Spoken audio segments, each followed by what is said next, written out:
Vamos a comenzar, amigos, una vez más. A ver, ¿y cuáles son las etapas del método estadístico? Veamos, comencemos con la primera etapa. La primera etapa se llama planteamiento del problema. Planteamiento del problema. Muy bien. ¿Y a qué nos referimos con el planteamiento del problema?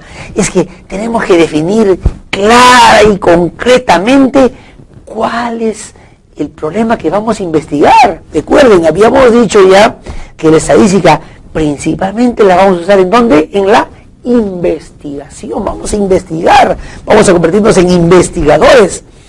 Pero tenemos que definir clara y concretamente qué es lo que queremos estudiar. Estudiar, investigar, comprender qué cosa queremos comprender. Para eso necesitamos ¿qué cosa? Agarrar nuestros libros, o si no, entrar a internet y hacer una revisión bibliográfica, ¿no? ¿Qué se llama revisión bibliográfica? Leer todos los libros que tengan que ver con el tema que estamos queriendo estudiar. Queremos estudiar acerca de problemas en la educación. Tenemos que estudiar sobre la educación. Si queremos estudiar o investigar acerca de psicología, cómo se comportan las personas, tenemos que estudiar sobre psicología. Y si de repente por ahí yo quiero investigar, ¿me comprará o no me comprará tal persona, tales personas, tal grupo de personas, las bicicletas que yo quiero venderle? ¿Qué tengo que hacer? Estudiar bibliografía sobre marketing, mercadeo, investigación de mercado.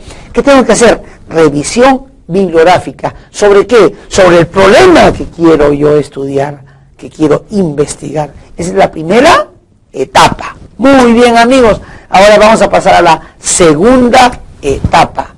Segunda etapa dice fijación de objetivos. Fijación de objetivos. Vamos a fijar cuáles son los objetivos. Vamos a determinar cuáles son los objetivos. Quiere decir, ¿hasta dónde quiero llegar? ¿Hasta dónde quiero investigar? ¿Quiero investigar profundamente o solo superficialmente? ¿Quiero investigar mucho o poco? ¿Quiero saber bastante o relativamente poco? Debo fijarme metas sin ambigüedades, sin más o menos, no, nada de ambigüedades. Hasta este punto llegaremos. Tenemos que también fijarnos objetivos a corto, mediano y largo plazo. Miren, fijar objetivos es muy importante, porque tengo que saber, en esta primera parte de mi investigación, quiero llegar hasta tal punto.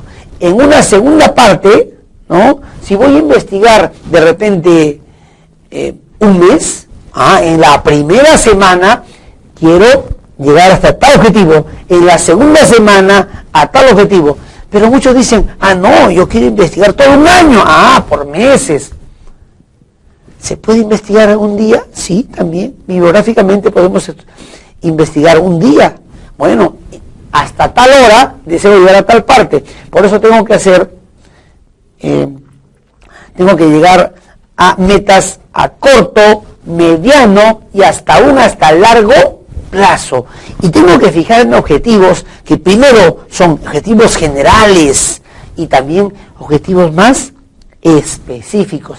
¿Qué significa objetivos generales? Muy bien, si mi investigación de repente tiene que ver con, quizás como decíamos hace un momento, sobre educación, los objetivos generales podrían ser cómo está la educación primaria en Lima, en la ciudad de Lima. Es un objetivo general. Muy bien. Y en forma específica, ¿cómo está la educación del primer grado de primaria en Lima? ¿Se dan cuenta? Educación primaria en la ciudad de Lima habla sobre todo primaria, pero específicamente ahora quiero saber primer grado primaria. Luego, otro objetivo específico, segundo grado de primaria, otro tercer grado de primaria, eso podría ser, ¿no? O de repente, ¿cómo está la educación primaria en Lima? Eso es el objetivo general. Y el objetivo específico, ¿cómo se encuentra la educación primaria en el distrito de La Victoria?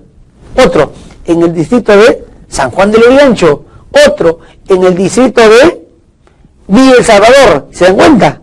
Entonces ya son más específicas las cosas. Tenemos ahí fijación de objetivos. Es la segunda etapa del método estadístico. Es la segunda etapa. Ahora vamos a ver la tercera etapa.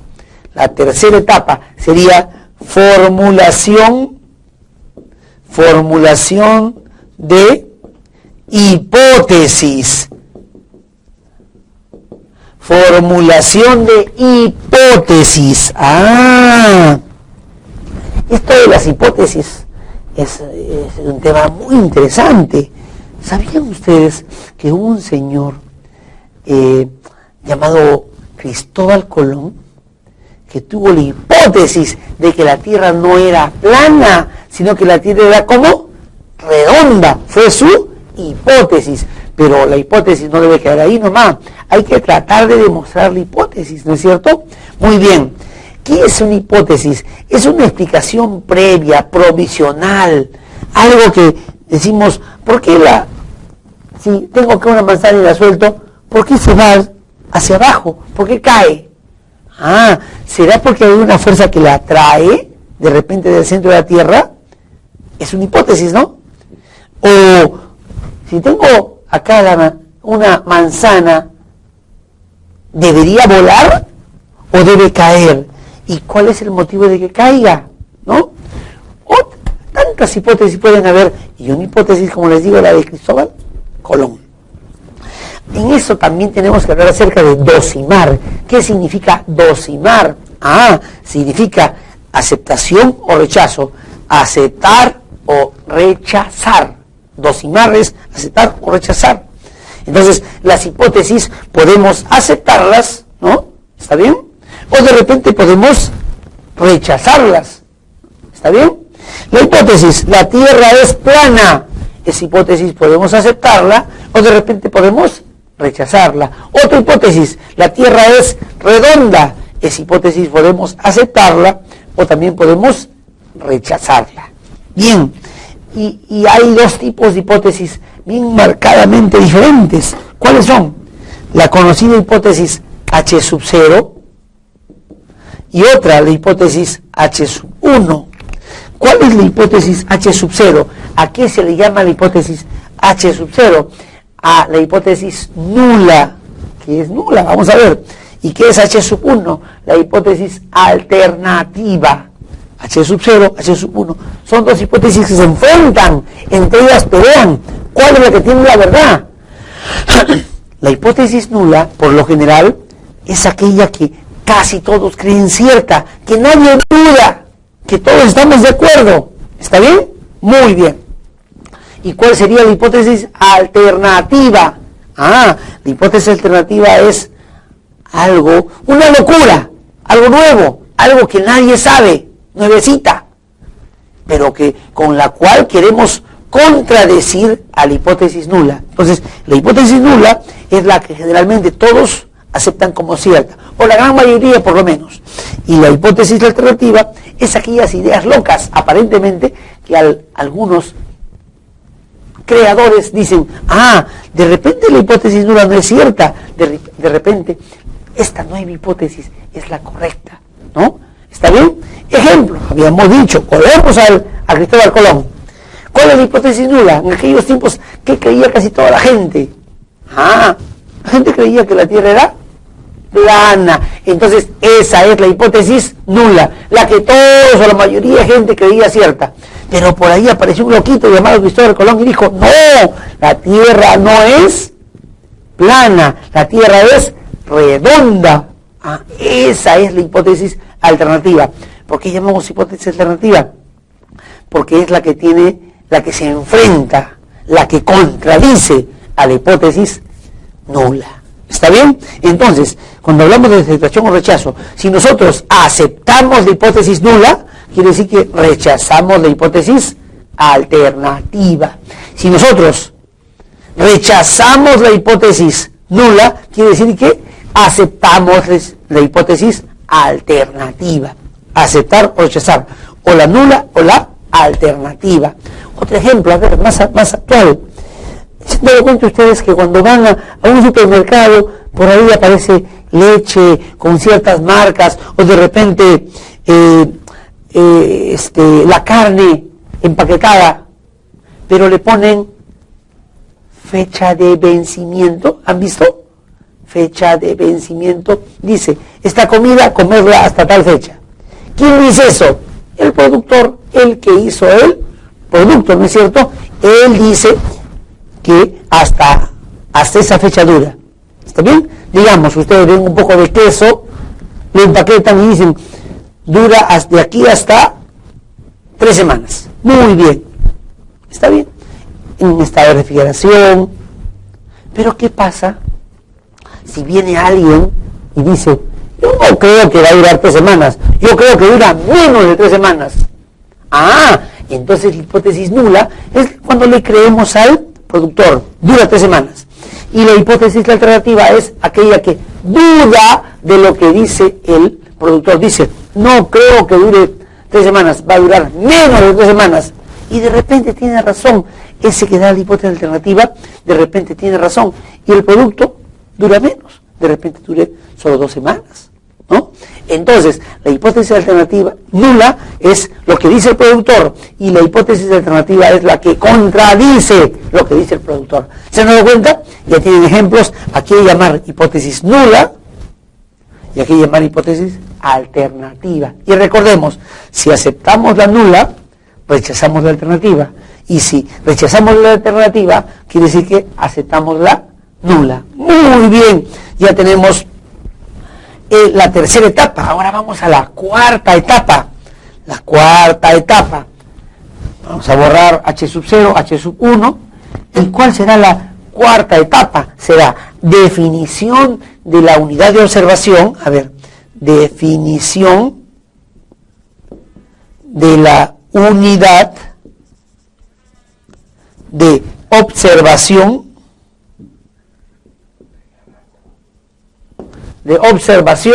y la unidad de medida. De la unidad de medida. Muy bien, definición de la unidad de observación y de la unidad de medida. A ver, ¿cuál es la unidad de observación? Una población. La población que vamos a estudiar, esa es la unidad de observación. Si queremos observar a todos los alumnos de Telesub de todo el Perú, entonces esa es nuestra unidad de observación. Pero puede ser simple o puede ser compleja. Solo queremos estudiar, determinar sexo, varones o damas. Simple, fácil, pero compleja. Queremos analizar además edades, qué carreras estudian, en qué ciclos están, de qué colegios vienen en primaria y en secundaria. Eso ya es un poco más complejo, ¿no es cierto? Esa es la población, esa es la unidad de observación, ¿no? Por ejemplo, dando el caso de los estudiantes de la universidad privada Telesub. Pero además, también tenemos que hablar sobre la unidad de medida. ¿Cómo es la unidad de medida? Tenemos que definir bien a qué nos referimos. Nos referimos a longitud, volumen, peso, tallas, edades. Si queremos hablar acerca de los alumnos de Telesub, de repente podríamos decir tiempo. El tiempo puede ser en edades. ¿Cuál es la edad de los alumnos de la universidad privada Telesub? ¿No? ¿En qué año nacieron? También podríamos decir, hay alumnos delgados, alumnos gorditos, ¿no? ¿Cuál es el peso? ¿Cuál es la talla de ellos? ¿No se han dado cuenta? Entonces tenemos que definir la unidad de medida. Si es tiempo, si es edad, es tiempo, ¿no es cierto? Si es longitud, pueden ser en metros, ¿no? O en centímetros, o en pies, o en yardas. Si es en volumen, podría ser litros, ¿no? Si es en peso, bueno, kilogramos, libras. Tenemos que definir la unidad de medida, unidad de observación, la población, ¿no? Unidad de medida, ¿qué medidas estamos tomando? Ahora, y además, las condiciones de la toma de medidas. ¿Cuáles son las condiciones? A ver, de repente vamos a medir con una vara estándar, si medimos longitud, o de repente vamos a medir, si es peso, vamos a medir con una balanza pata de cabra antigua, o de repente con una balanza más actual. Y si vamos a medir los pesos de los alumnos de la Universidad Privada de Teresú, los que están en Tumbes se deben medir con una misma forma de medida que los que están de repente por allá por Tacna. No va a ser que, ¿cuánto pesan los alumnos de Tumbes? Pesan en pata de cabra, en balanza pata de cabra. ¿Cuánto pesan los alumnos de Tacna? A ellos sí los medimos con otra balanza diferente. No, tenemos que uniformizar la forma de medir, ya sea en Tumbes o en Tacna. ¿Se dan cuenta? Tenemos que tomar entonces las condiciones de toma de medidas, todos iguales. Si vamos a medir el peso, todos iguales, con la misma forma de medidas. Muy bien. Ahora vamos al a la quinta etapa, determinación de la población y la muestra. De la población y la muestra. Vamos a ver a qué nos referimos sobre determinar la población y la muestra. Muy bien. A ver, acerca de la población. ¿Qué cosa es población? Es un conjunto de individuos con una o con más características comunes. De repente, a ver, todos ellos viven en la provincia del Cusco. ¿Saben? ¿No? En la región de Cusco, y solo buscamos a los que viven en la provincia, en una provincia específica, o de repente en Cosnipata, en Patria, en algún lugar específico del Cusco. Conjunto de individuos u objetos, porque pueden ser no solo personas, también pueden ser objetos, con una o con más características comunes. Eso es la población. ¿Y qué es la muestra? Es un subconjunto de la población. A ver, vamos a ver, dibujemos acá.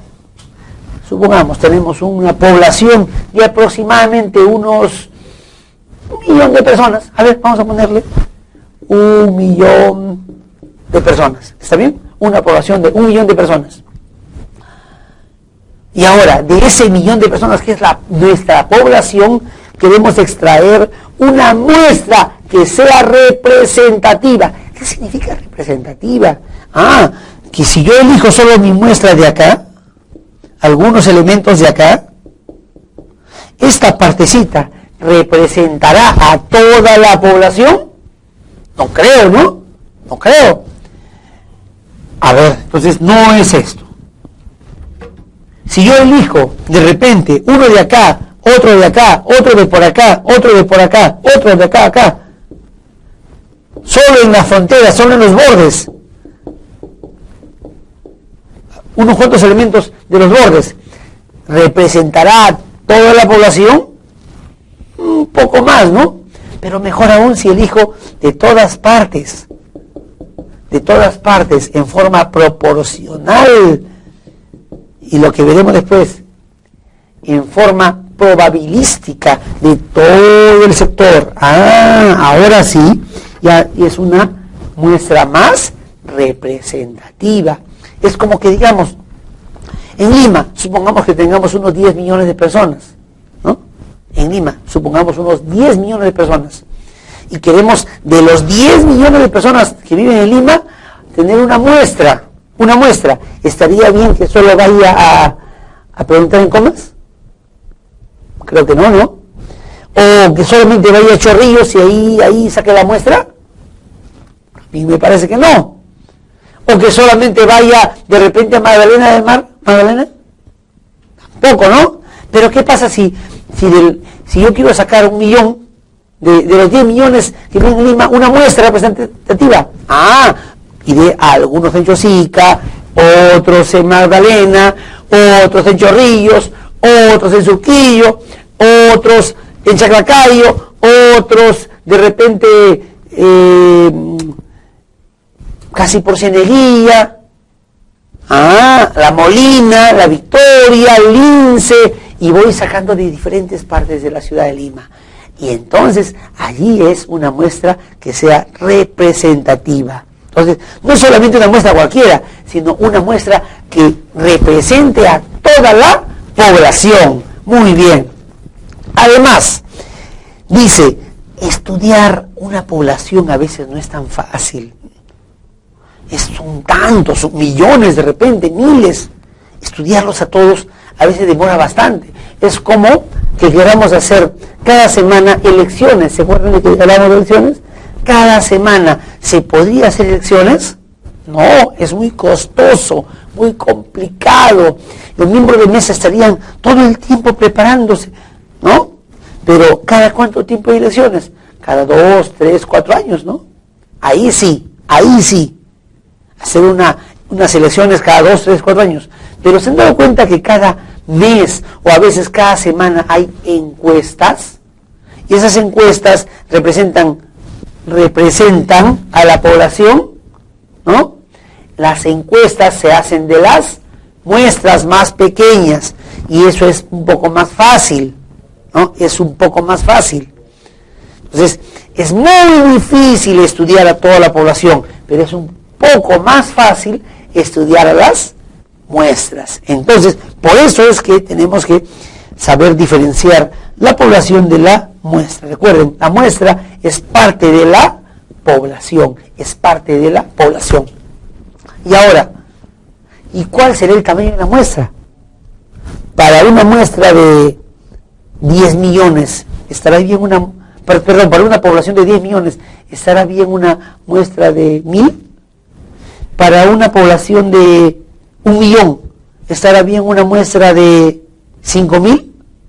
Para una población de 100.000, ¿estará bien una muestra de 800?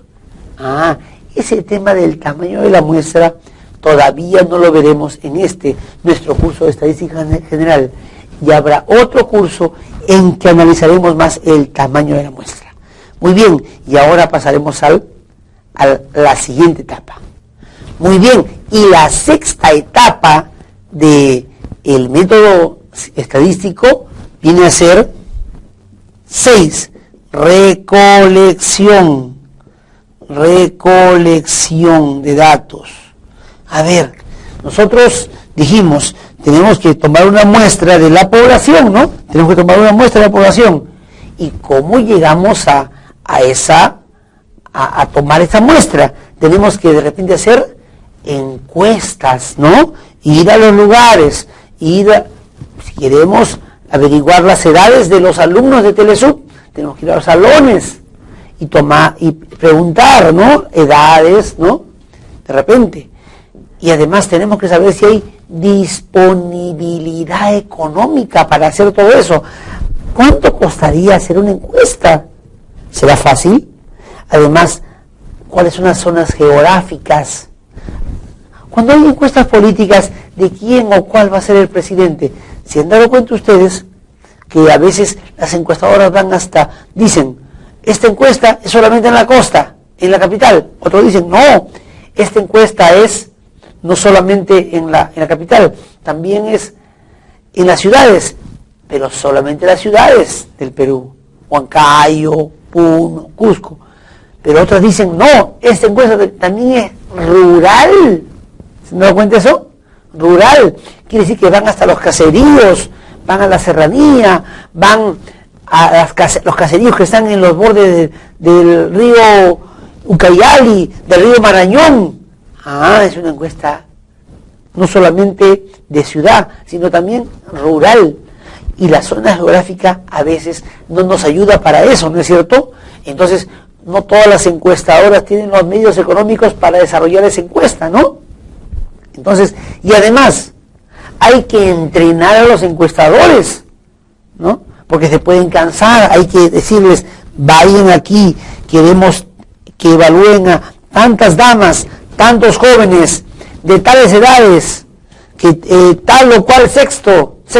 Entonces ellos tienen que ser entrenados para saber a quiénes preguntar, a quiénes encuestar. Se dan cuenta que la etapa de la recolección es muy importante, porque de repente podemos obtener una muestra que no represente a la población, y entonces los resultados de nuestra investigación no serán los más óptimos. Para tener una buena investigación, unos buenos datos estadísticos, entonces tenemos que hacer un buen muestreo, una buena recolección y saber a quiénes preguntar, a quiénes encuestar, a qué muestra tomar de la población, cómo hacer que sea una muestra representativa, cómo hacer que sea una muestra probabilística. Escuchen bien esa palabra, todavía no es parte del curso, pero es probabilística, tiene mucho que ver con estadística. Muy bien, esa es la sexta etapa. Ahora vamos a llegar a la séptima etapa. A la séptima etapa es crítica, y crítica, clasificación y ordenación de los datos, de la muestra. Bien, aquí llamamos crítica, depurar datos, depurar. Es que algunas personas no pueden responder no en forma tan cierta. Imagínense que queremos que la muestra, la mayoría de la población está entre 15 y 25 años de edad. Y por ahí nos sale una persona que tiene 70 años. Tenemos que depurar ese dato. Tenemos que sacarlo. O de repente, por ahí sale que queremos ver a los votantes, ¿no? Queremos analizar a quiénes van a votar. Pero por ahí, ustedes saben quiénes votan. Los que tienen 18 años para arriba, ¿no es cierto? Pero por ahí se encuesta a una persona de 15 años. Tenemos que depurar ese dato, ¿no es cierto? Hay que depurar. Pero para criticar y para depurar los datos, tenemos que conocer la población. Tenemos que saber que la población está compuesta desde los 18 años, son los votantes, hasta de repente por lo menos 70 años o quizás más, ¿no? Tenemos que conocer la población. Un investigador que no conoce la población no es un buen crítico para los datos, no es un buen depurador. Y entonces, si conocemos la población y podemos depurar, es posible también separar las respuestas falsas. De repente uno va y pregunta, ¿qué edad tienes? Yo tengo 15 años y estoy casado y tengo 3 hijos y mis hijos ya están en la universidad. ¿Será cierto eso? No creo, ¿no? Hay que saber depurar y hay que saber descartar las posibles respuestas falsas. Repito, miren, ¿qué edad tienes? 15 años. Ya. Y además, está casado, tiene 3 hijos y sus hijos están ya en la universidad. ¿Parece cierto eso? No, entonces hay que depurar esas respuestas falsas. Y a esas respuestas falsas, que un investigador que conoce la población, se le llama respuestas de desecho. Hay que desecharlas, sacarlas y quedarnos con las respuestas más lógicas. Lo que es lógico, quedarnos con ello. Y luego, después de haber desechado las respuestas falsas, tenemos que ordenar, clasificar, ponerlas en clases, de repente por años, por edades, por pesos, clasificarlos por tallas, ¿no? Pesos, tamaños, edades, ¿no? Ordenar y clasificar por clases. ¿Está bien? Entonces se llama crítica, clasificación, y hay que ordenar, de repente de menor a mayor, de mayor a menor, hay que ordenarlas. ¿Está bien? Muy bien. Además, octava octava etapa. ¿Cuál es la octava etapa? Sería tabulación. Tabulación. ¿Cómo es esto de tabulación? Viene de la palabra tabla, ¿no es cierto? ¿Qué significa tabulación? Entonces, cuando hablamos de tabulación, tenemos que poner cuántas variables hay. En matemáticas se hablaba de variables X, Y. De repente ahora podríamos hablar de tiempo, peso, ¿no? Ingreso económico podrían ser unas variables, ¿no? Dinero, ¿no? Dinero versus tiempo. Recuerdan, en matemática se usa mucho el XY, ¿no es cierto? El XY. Pero de repente para la estadística podríamos usar para la estadística acá tiempo en años o en meses de repente, y aquí dinero en meses o en días, cuánto dinero se va ganando, ¿no? Entonces ahí tenemos las variables, ya no X y como en matemáticas, sino variables que se adecúen más a las realidades económicas o naturales. Muy bien. Y tenemos que ponerles títulos acá. En el eje X puede ser T, que significa tiempo. Aquí puede ser dinero. Hay que ponerles títulos, subtítulos. Y además, algunas notas en el pie de cuadro. Aquí hay que ponerle, esto se hizo de tal fecha, del 2 de octubre, al 10 de octubre, algunas notas en el pie de página, hay que ponerle en el pie del cuadro, ¿está bien?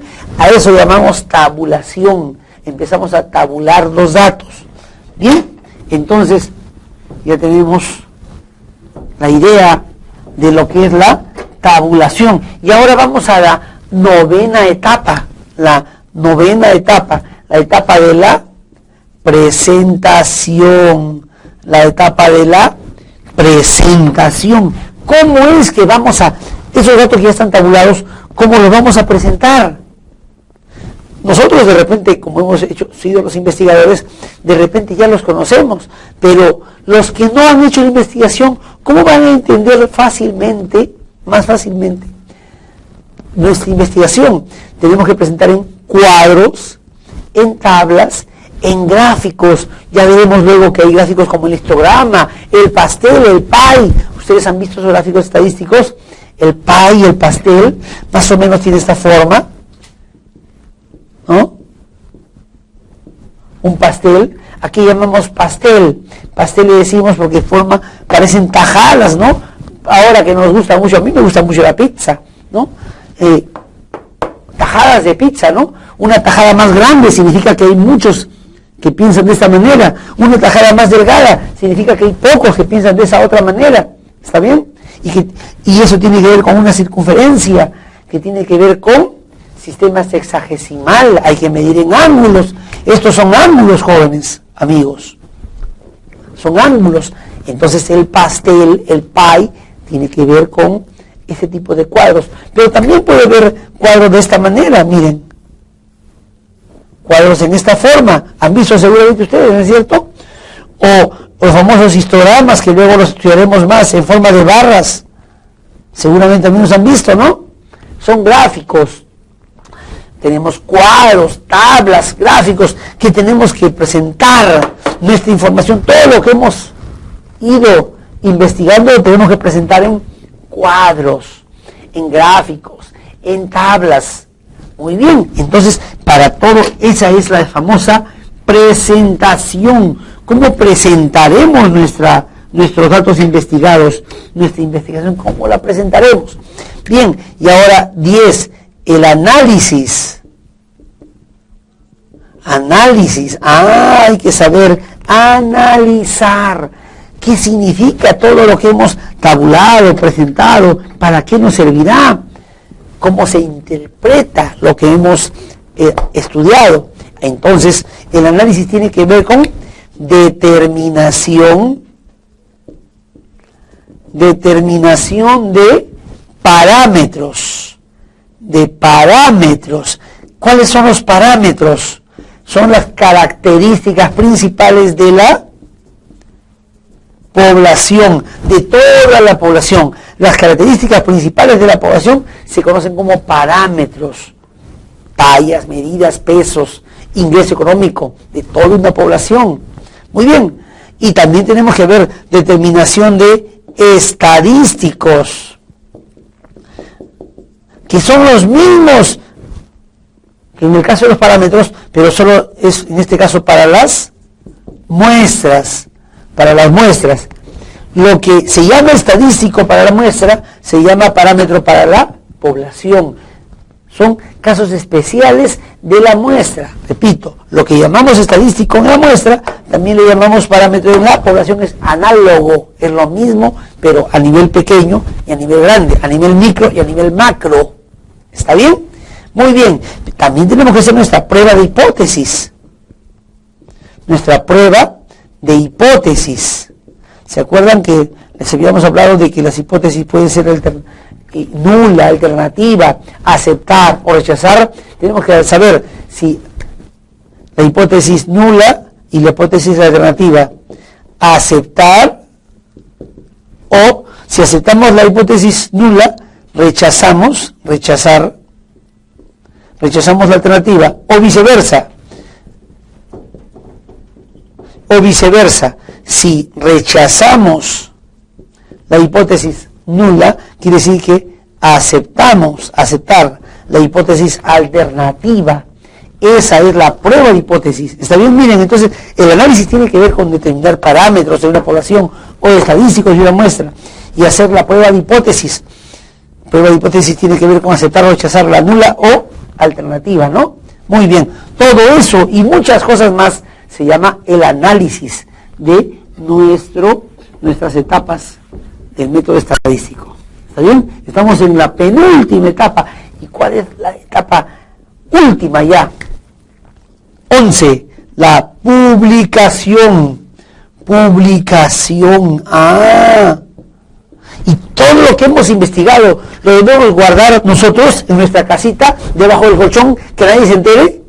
No, el investigador siempre busca que eso que ha descubierto lo conozca la mayor cantidad de personas, comunicar lo que hay logrado. Miren, por ahí decían, ¡eureka! Conseguí tal cosa, lo descubrí. Tiene que compartir la información, porque nosotros no somos los únicos investigadores. En el mundo hay muchísimos investigadores. Y de repente, lo que yo estoy investigando le sirve a alguno que esté en otro lugar. Y compartimos información. Lo que él ha llegado a descubrir con lo que yo he llegado a descubrir, lo mezclamos y sale mayor y mayor y mayor información. Uno tiene que publicar de repente en revistas, en periódicos, en revistas científicas. Ahora, por internet se publica, y también el publicar una investigación nos da la facilidad de que otros que también han investigado de repente algo similar, quizá lo mismo que yo estoy investigando en el Perú, hay otro en Bolivia que está investigándolo, o de repente en China, alguien que está investigando cómo se comporta la población de su país en determinada región. También en China hay otro que habla sobre pesos, sobre tallas, y comparamos. Miren, los peruanos son así, los chinos son así de otra manera, los suecos son de esta otra manera. Hacemos comparaciones, y ahora que tenemos el internet es el mejor momento, jóvenes y amigos, para investigar. Y para todo esto les sirve la estadística. Estas son las etapas del método estadístico. Recordemos una vez más. Primero, planteamiento del problema. Segundo, fijación de objetivos. Tercero, formulación de hipótesis. Cuarto, definición de la unidad de observación y la unidad de medida. Quinto, determinación de la población. Sexto, recolección de datos. Séptimo, crítica, clasificación y ordenación de los datos. Octavo, tabulación de los datos. Noveno, la presentación de los datos de todo estudiado. ¿Cómo lo presentamos? En cuadros, en gráficos. Décimo, análisis. ¿Para qué nos sirve lo que hemos estudiado? ¿Cómo lo analizamos? ¿Cómo lo estudiamos? Y por último, publicación de los datos de la investigación realizada. Y todas estas son las etapas del método estadístico. Bien, amigos, y de esta manera estamos terminando el tema 2 de la unidad 1. ¿Cuál es nuestra asignatura? Estadística general. ¿Cuál es la unidad 1? Introducción a la estadística. Y estamos terminando el tema 2, que se llama etapas del método estadístico. Muchas gracias. Continuamos.